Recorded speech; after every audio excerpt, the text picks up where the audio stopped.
योग गुरु स्वामी रामदेव ने कहा कि ये सदी अखंड भारत की सदी होगी। अब वो समय आ गया है कि हम सभी को एकजुट होकर विघटनकारी ताकतों को मुंह तोड़ जवाब देना होगा। वे अपने वीर शहीदों के स्वप्न को साकार करते हुए ऐसे अखंड भारत का निर्माण करना है जो भय, भूख और भ्रष्टाचार मुक्त हो। वे आज कुरुक्षेत्र के प्रसिद्ध ब्रह्म सरोवर पर महर्षि दयानंद सरस्वती द्वितीय जन्म शताब्दी शुभारंभ समारोह के वर्ष भर आयोजित होने वाले कार्यक्रमों के उद्घाटन समारोह में शामिल होकर बतौर मुख्य अतिथि देश के विभिन्न धर्म, संप्रदाय व परंपराओं के प्रमुख संतों की दिव्य उपस्थिति में लोगों को संबोधित कर रहे थे। इस दौरान स्वामी रामदेव ने समारोह में शामिल सभी संतों के साथ सहमति से प्रस्ताव पारित करते हुए कहा कि धर्म क्षेत्र कुरुक्षेत्र धर्म नगरी है।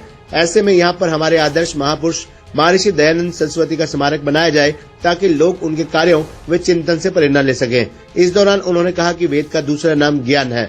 वे आज की युवा पीढ़ी को वेद के मार्ग का अनुसरण करने की बात कही। रामदेव ने कार्यक्रम में शामिल होने से पूर्व 12 दिवसीय चतुर्वेद पारायण यज्ञ का शुभारंभ किया। कार्यक्रम में बतौर अति विशिष्ट अतिथि शामिल अखिल भारतीय इमाम संगठन के प्रमुख डॉक्टर उमेर अहमद इलियासी एवं प्रसिद्ध इस्लामिक गुरु मौलाना कौकब मुस्तफा और अजमेर शरीफ के मौलाना सलमान चिश्ती ने संयुक्त रूप से पाकिस्तान द्वारा संगठित रूप से चलाए जा रहे आतंकवाद को चेताते हुए कहा कि आज पाकिस्तान बर्बादी की ओर बढ़ रहा है। वह दिन दूर नहीं जब पाकिस्तान में भी तिरंगा होगा। उनकी इस दहाड़ से पूरा पंडाल भारत माता के नारों और अखंड भारत से गुंजायमान हो गया। समारोह में गीता मनीषी स्वामी ज्ञानानंद महाराज ने महर्षि दयानंद सरस्वती के दिखाए मार्ग पर चलने का आह्वान किया। समारोह में शामिल बिशप बस्टियन महर्षि दयानंद सरस्वती भारत की एकता एवं अखंडता को मजबूत करने वाले महापुरुष थे, जिन्होंने प्रथम स्वतंत्रता संग्राम का बिगुल बजाया।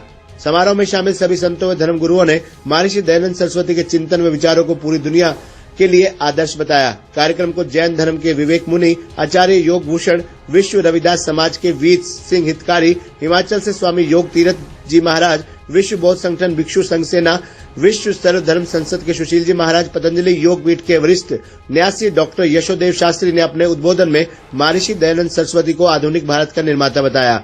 प्रसिद्ध बौद्ध गुरु दलाई लामा ने अपना संदेश अपने आचार्य एसी द्वारा भिजवाया। समारोह में मुख्यमंत्री हरियाणा ने किसी कारण से कार्यक्रम में उपस्थित न होने के चलते अपना संदेश वीडियो कॉन्फ्रेंसिंग के माध्यम से अपना संदेश दिया। समारोह का स्वागत भाषण कार्यक्रम के अध्यक्ष स्वामी संपूर्णानंद सरस्वती ने किया। वे अपने उद्बोधन में महर्षि के विचारों पर विस्तार से प्रकाश डाला। कार्यक्रम का संचालन कार्यक्रम प्रभारी मातृभूमि सेवा मिशन के संस्थापक डॉक्टर श्री प्रकाश मिश्र ने किया। आभार ज्ञापन पानीपत जिला परिषद के वाइस चेयरमैन आर्य सुरेश मलिक व आर्य दिलबाग लाठर ने संयुक्त रूप से किया।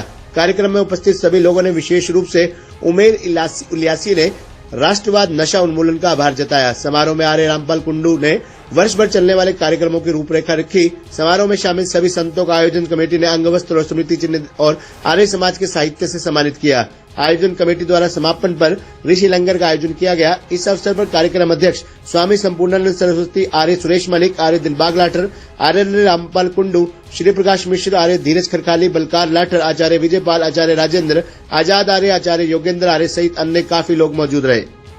दक्षिण के संत बसवेश्वर जी महाराज जी को देखता हूँ और पूर्व में गुरु शंकर देव, गुरु माधव जी को देखता हूँ और भारत में इन सारे गुरुओं की, गुरु नानक देव जी से लेकर के गुरु गोविंद सिंह जी की जो सारी परंपरा है, सभी परंपराओं में एक खास बात है, सभी महापुरुष ढोंग, आडंबर, पाखंड, अंधविश्वास, ऊंच नीच, भेदभाव के खिलाफ हैं और वो झंडा सबसे ऊंचा गाड़ा महर्षि दयानंद, इसके लिए उनको अभिनंदन। स्त्री और पुरुषों में भेदभाव, ब्राह्मण, क्षत्रिय, वैश्य, दलित, आदिवासी और आवासी भारतवासियों में जो भेदभाव के बीज डाले, उस भेदभाव की दीवार को ढाने का सबसे बड़ा कार्य किसी महापुरुष ने किया तो महर्षि दयानंद सरस्वती। अभी पिछले दिनों से मीडिया में विवाद चल रहा है, स्त्री सूत्रों ने दिया नाम, ढोल गवार सूत्र पसुनारी, ये सब आनंद के अधिकारी बोलो, ये सनातनियों तुमने ये सब कहां से भेदभाव की दीवारें खड़ी कर दी।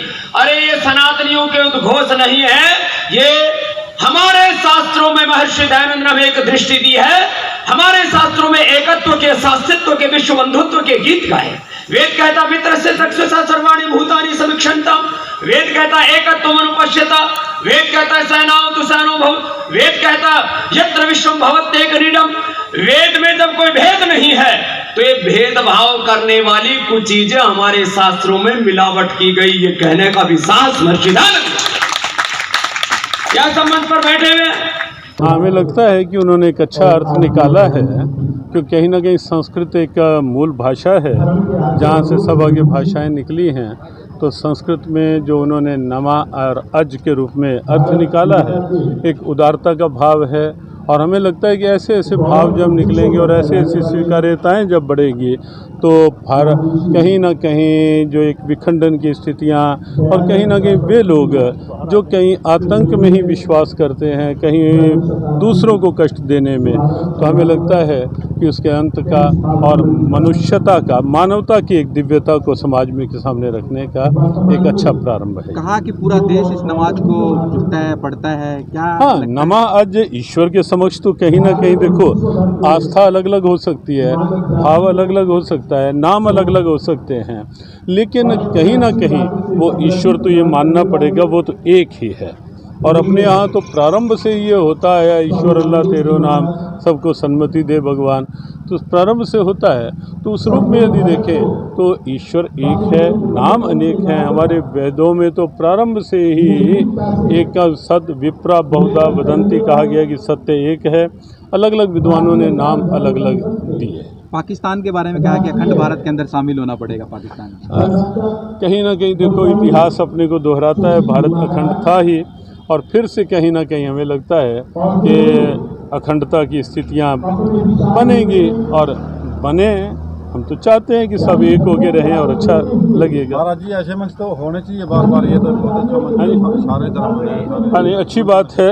जिस ढंग से महर्षि दयानंद सरस्वती जी के द्वितीय शताब्दी के उत्सव उपलक्ष्य में यहाँ ये जो एक ऐसा आयोजन हुआ है जहाँ अलग अलग विचारधाराओं के सब चिंतक, विचारक, महापुरुष एक साथ यहाँ एकत्रित हुए हैं और सबका एक सद्भावना का संदेश जा रहा है।